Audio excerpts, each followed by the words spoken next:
Hello friend, welcome to my channels. आप सभी का हमारे चैनल पर स्वागत है। आज हम previous year CTET paper first दिसंबर 2018 का ईवीएस के प्रश्न देखेंगे कि किस प्रकार इसमें पूछे गए थे कि हमें पता लग सके कि आने वाला जो एग्ज़ाम है उसमें किस प्रकार के एग्ज़ाम में क्वेश्चन आ सकते हैं। तो आइए देखते हैं पर्यावरण अध्ययन के क्वेश्चन देखते हैं। पहला क्वेश्चन किस प्रकार पूछा गया था। तो यहाँ पे भाग जो तीसरा है उसमें आपका ईवीएस पूछा जाता है। तो तीसरे पार्ट में होता है। तो यहाँ 61 से शुरू होता है। तो प्रश्न संख्या देखिए 61 नंबर कह रहा है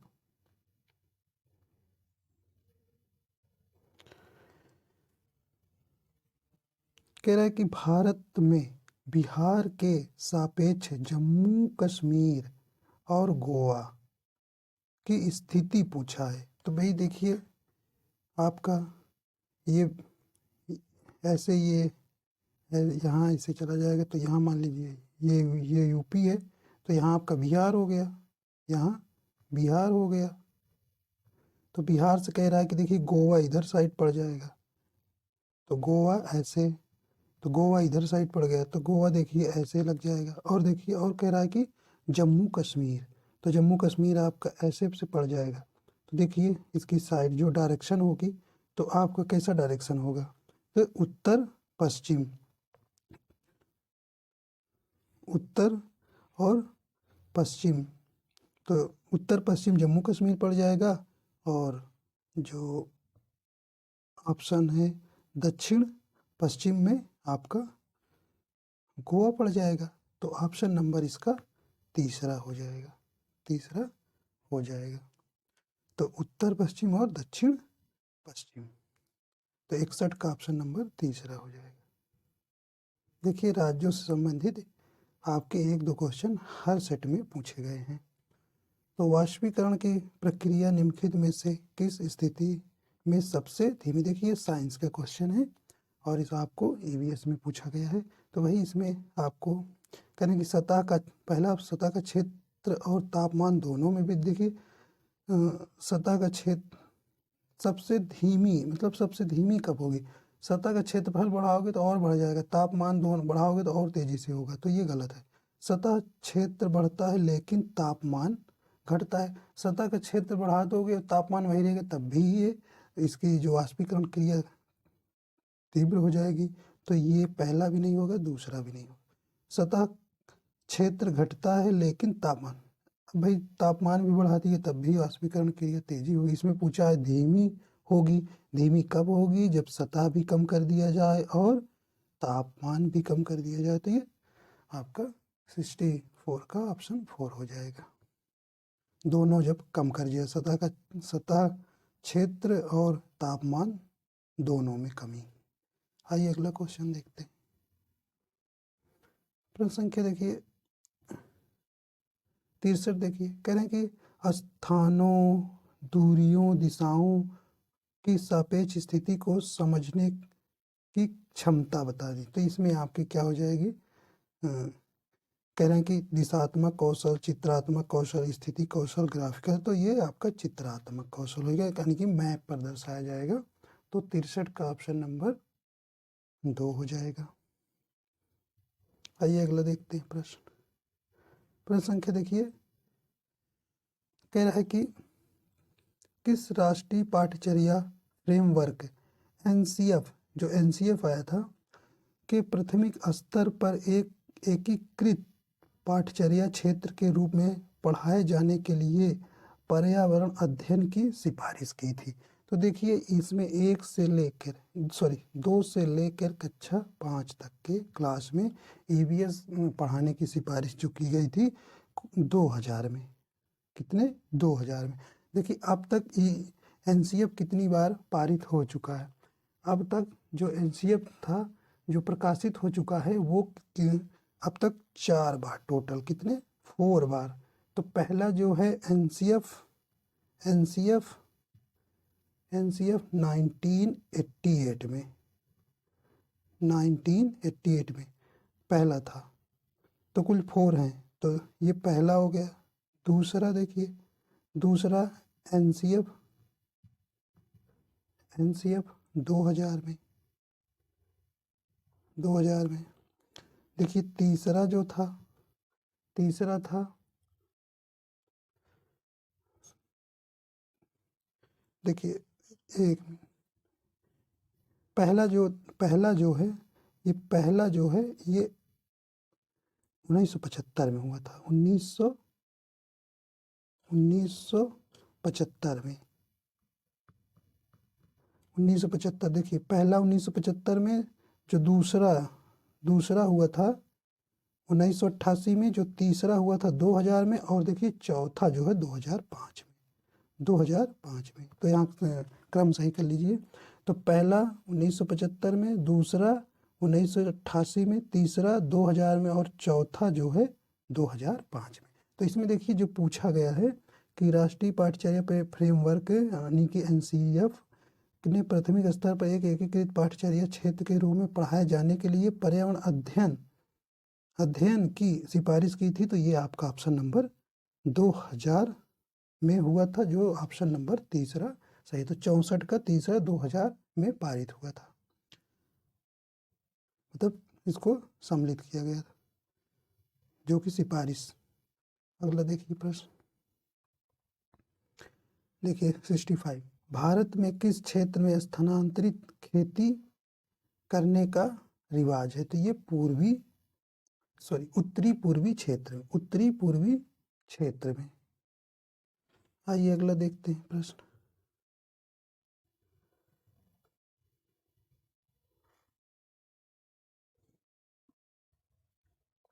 63 देखिए, 63 कह रहा है कि नदी बांधों से उत्पन्न जल विद्युत के लिए निम्नलिखित में से कौन सा कथन सत्य कह रहा है नहीं है? सत्य नहीं है। देखिए कह रहे हैं कि पहला, बांध टिकाऊ विकास को प्रोत्साहित करते हैं। फिर कह रहा है, दूसरा कह रहे हैं यह पानी या हवा को प्रदूषित नहीं करता है। ठीक, इसमें सही नहीं, सत्य नहीं पूछा है, तो ये तो सत्य दिख रहा है, तो हमको नहीं वाला बताना है।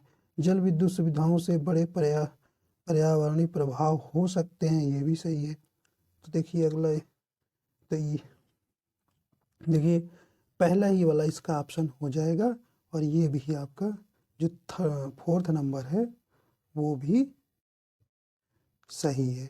तो आपका ये इसमें पहला ऑप्शन हो जाएगा। तो 66 का पहला, बांध टिकाऊ विकास को प्रोत्साहित करते हैं। आइए प्रश्न संख्या 67 देखिए।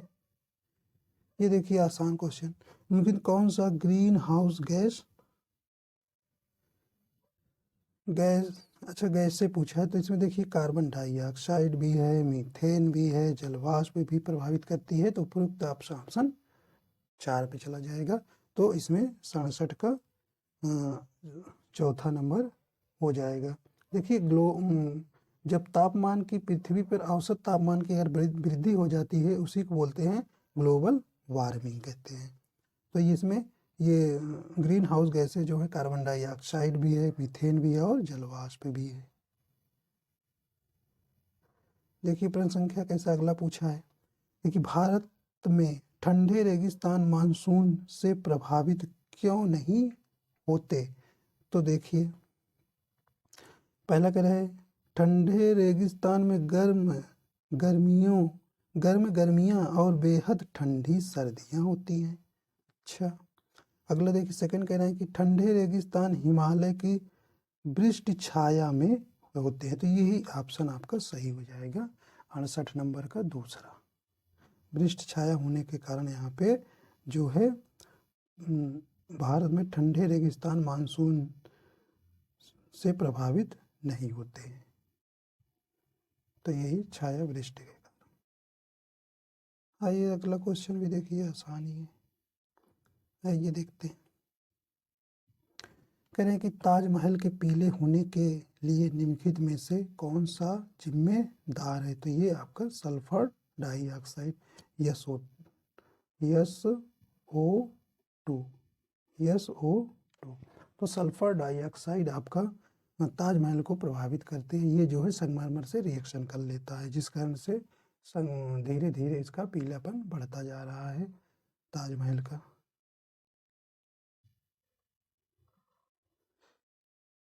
ये देखिए गोलकुंडा,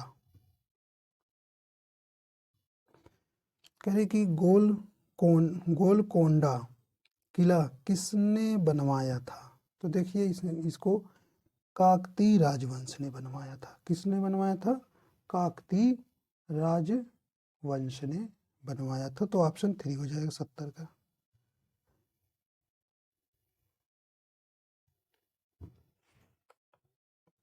तो ये जो है 13वीं शताब्दी में काकतीय वंश ने करवाया था। तो ये 13वीं शताब्दी में आपका बना हुआ था। देखिए एक न्यूमेरिकल आ गया है साइंस का, कह रहे हैं कि 15 ग्राम ml घनत्व और 13 ml आयतन वाले किसी वस्तु का द्रव्यमान क्या होगा? तो देखिए द्रव्यमान आपको द्रव्यमान इक्वल टू होता है द्रव्यमान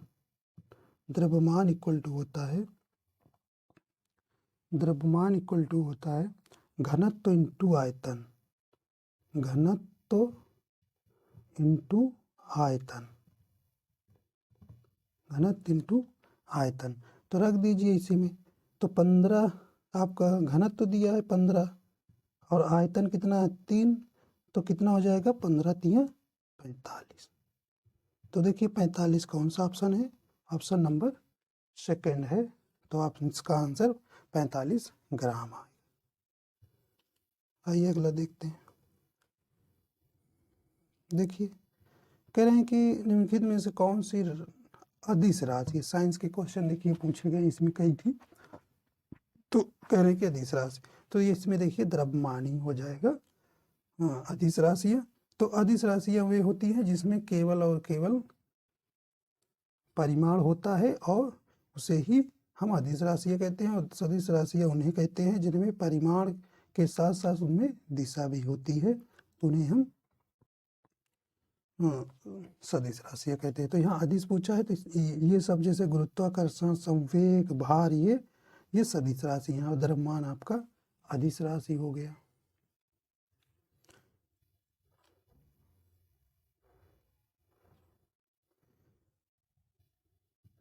प्रश्न संख्या देखिए 73, कह रहे ऐसी वस्तु जिसमें से कोई प्रकाश किरण गुजर नहीं सकती कहलाती है? तो ये तो बचपन से पढ़ते चले जा रहे हैं। अपारदर्शी आप क्यों कहते हैं? आइए अगला देखते हैं। देखिए अगला 74, पृथ्वी की सतह पर किसी वस्तु का भार क्या होगा जिसका द्रव्यमान चंद्रमा की सतह पर 10 kg है? देखिए F मतलब भार, यहाँ पे भार से मतलब तो mg होता है। तो यहाँ पे देखिए m 10 kg दिया है और इंटू g का मान 9.8, तो ये यहाँ पे आंसर 9.8 आप कहोगे इसमें ऑप्शन ही नहीं है, तो ऑप्शन में इसमें नहीं मिलेगा। तो ये 9, इसका आप 10 का मल्टीप्लाई 9 8, तो ये आएगा। तो इसमें ऑप्शन में नहीं मैच कर। देखिए जो भार होता है पृथ्वी पर मान लीजिए 60 kg है, तो इसको आप चंद्रमा पे ले जाएंगे तो उसका क्या हो जाएगा 1/6 हो जाता है।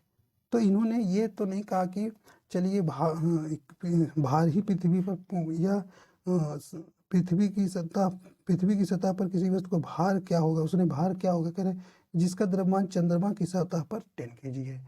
अगर भार ही पूछता और भार ही दिया होता तब बता देते। यहाँ पे भार पूछा है तो इस तरह से इसको निकालेंगे, तो इसका एक 1/6 होता, कहने मतलब कि 10 kg, तो 10 kg लगा लेते। लेकिन आपको यहाँ क्या पूछा है? द्रव्यमान दिया है। अगर यहाँ भी ये भी भार दिया होता तब इसका 1/6 निकालते। तो यहाँ एग्जैक्ट आंसर आपका 96 ही होगा, ऑप्शन में ये नहीं है। आइए अगला प्रश्न देखते हैं।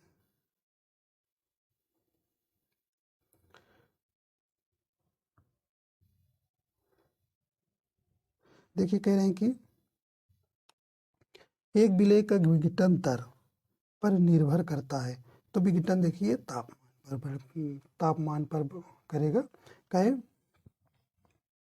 कि तापमान जितना भी तेज आप करेंगे वो जल्दी से, कोई भी वस्तु होती है वो जल्दी से विघटन हो जाती है। विघटन मतलब टूट जाना, ब्रेक करना, जल्दी से घुल जाना। तो ये टूट जाएगी, तो तापमान इसका आंसर हो जाएगा। आइए अगला प्रश्न देखते हैं। प्रश्न संख्या अगला है, सुषमा चाहती है कि उसके छात्रों को पेड़ों के संरक्षण के लिए संवेदनशील बनाया जाए। निम्नलिखित में से कौन सी ऐसा करने की सबसे उपयुक्त रणनीति है? तो इसमें देखिए कह रहे हैं कक्षा में बहस बिल्कुल नहीं, समूह चर्चा नहीं, पोस्टर बनाना नहीं। तो ये आपका 4 नंबर है। बच्चों को एक पौधों को अपनाने और पोषित करने में मदद करता है। तो ऑप्शन नंबर 4 हो जाएगा 76 का। देखिए प्रश्न संख्या 77, अभय ने अपने छात्रों से उन बीमारियों पर समूह में एक सर्वेक्षण करने के लिए कहा जिससे उनके पड़ोस के लोग पीड़ित थे। पाठ्य पुस्तक में सर्वेक्षण का उल्लेख नहीं किया गया है। इस शिक्षण अधिगम की रणनीति के लिए कौन से विकल्प प्रासंगिक नहीं है? कह रहे हैं कि कौन सा विकल्प इसमें सही नहीं है। तो देखिए, तो कह रहे हैं इससे समुदाय के साथ बातचीत करने का अवसर प्रदान करेगा। देखिए ये तो सही है। आगे देखते हैं।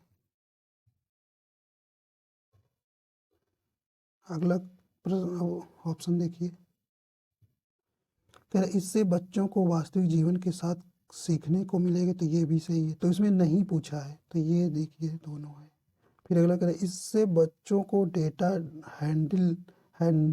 हैंडलिंग समझने और एक साथ काम करने में सक्षम होगी। ये भी तो इसमें आपका चौथा नंबर हो गया। इससे समुदाय को उन बीमारियों को समझने में मदद मिले जिनके जिनके मिले जिनसे वे पीड़ित थे। तो ऑप्शन नंबर 77 का 4 नंबर हो जाएगा। ये देखिए इतना बड़ा के प्रश्न ही पढ़ते भी थे इसको। कह रहे हैं कि आपातकालीन परिस्थितियों के बारे में बात करने के लिए प्रिया ने बच्चों के अनुभव पूछे जब उन्हें कभी आपात स्थिति का सामना करना पड़ा। बच्चों ने आग, बिजली के झटके और सड़क दुर्घटनाओं के साथ अपने अनुभव सुनाए। उन्होंने प्रश्न पूछे, उनकी मौजूदा समझ का आकलन किया और समाचार पत्रों से सड़क सुरक्षा विज्ञापनों जैसे संसाधनों का उपयोग करके सुरक्षा पहलुओं पर चर्चा की और क्रमशः आग और बिजली के झटके पर सुरक्षा निर्देशों पर चर्चा के लिए एलपीजी और इलेक्ट्रिक बिल का इस्तेमाल किया। प्रिया द्वारा अपनाया गया सबसे उपयुक्त दृष्टिकोण कौन सा है? तो देखिए ऑप्शन में देखिए, कह रहे हैं कि संज्ञानात्मक दृष्टिकोण, अनुभवात्मक दृष्टिकोण, अन्वेषण दृष्टिकोण या मानववादी दृष्टिकोण। तो देखिए इसमें अन्वेषण दृष्टिकोण। तो अन्वेषण मतलब होता है पूछताछ। अन्वेषण मीन अन्वेषण अन्वेषण अन्वेषण मीन पूछताछ। तो उसने पूछताछ ही तो किया, पूछताछ।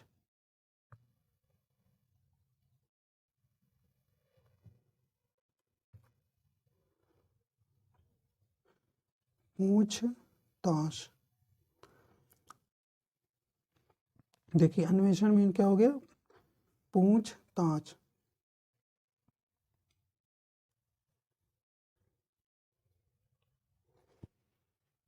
अगला देखिए, तो इसमें अन्वेषण दृष्टिकोण ऑप्शन 3 हो जाएगा। आइए अगला प्रश्न देखते हैं। करें कि समुदाय एक महत्वपूर्ण शिक्षण और अधिगम संसाधन है क्योंकि करें कि यह सस्ता और दुर्लभ नहीं। बुजुर्ग लोग बुद्धिमान हैं और उनके पास समय है, ये भी नहीं है। यह वास्तविक परिस्थिति में सीखने का अवसर प्रदान करता है, तो ये आपका सही हो जाएगा। आइए अगला प्रश्न देखते हैं। प्रश्न संख्या देखिए 80। ईवीएस शिक्षण अधिगम में कक्षा में प्राप्त अधिगम को विद्यालय के बाहर के जीवन से जोड़ने और इसे समृद्ध करने का तात्पर्य है।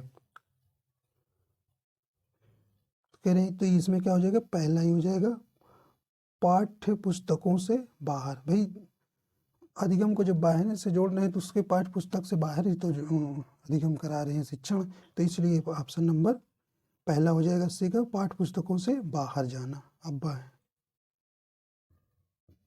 अगला प्रश्न देखिए 81। करें कक्षा 3 के छात्रों को रमा ने सिखाया कि पिता माँ और उनके बच्चे एकल परिवार का संगठन करते हैं और यदि दादा दादी अन्य रिश्तेदार साथ रहते हैं तो यह एक विस्तृत परिवार है। आप इस बारे में क्या सोचते हैं? तो देखिए 81 का आपका ऑप्शन नंबर 3 हो जाएगा। शिक्षण अधिगम से दृष्टिकोण समावेशी नहीं है। प्रश्न संख्या देखिए अगला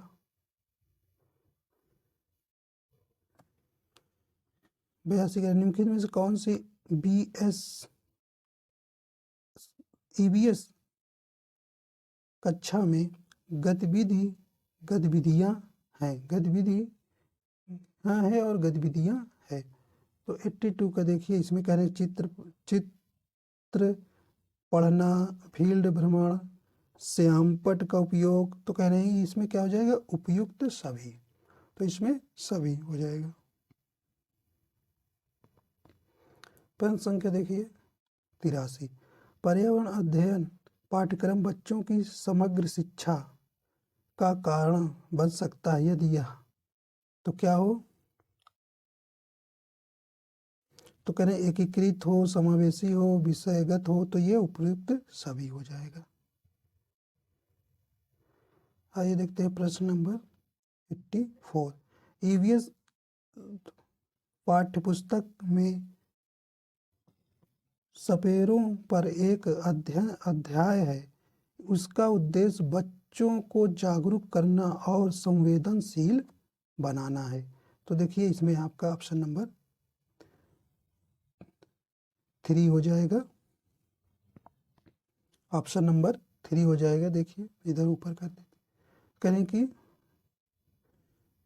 कि सपेरे सांपों को नुकसान नहीं पहुंचाएं और उन्हें अपनी आजीविका से वंचित करने से पहले विकल्पों को प्रदान करने की आवश्यकता है। तो यही 3 हो जाएगा ऑप्शन इसका। प्रश्न संख्या देखिए 85। विद्यालय में मिड डे मील के समय के लिए कौन सा सबसे प्रासंगिक है? देखिए तो इसमें आपका दूसरा ही हो जाएगा।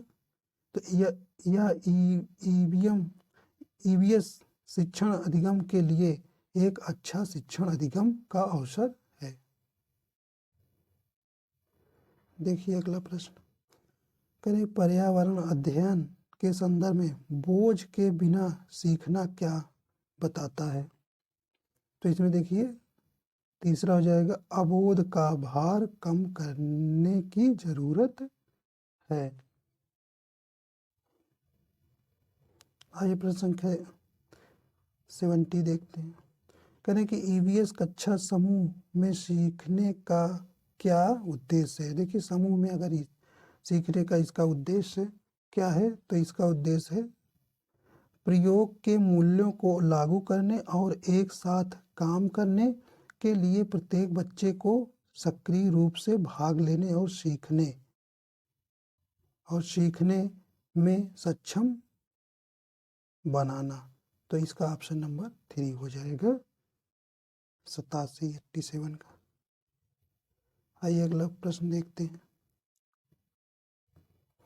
करें बाला, बाला का पूरा नाम पूछा है। तो कह रहे हैं कि बाला बिल्डिंग से एज लर्निंग से ऐड, इसका फुल फॉर्म हो जाएगा।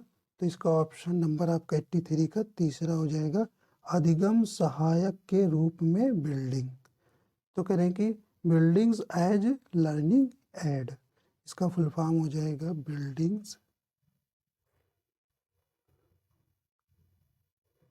Building as learning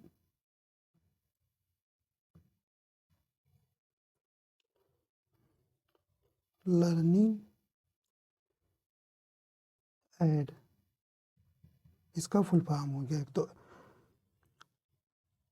buildings as learnings aid full form हो जाए तो ऑप्शन नंबर 83 का 84 का तीसरा हो जाएगा। आइए देखते हैं 89 प्रश्न संख्या। करें कि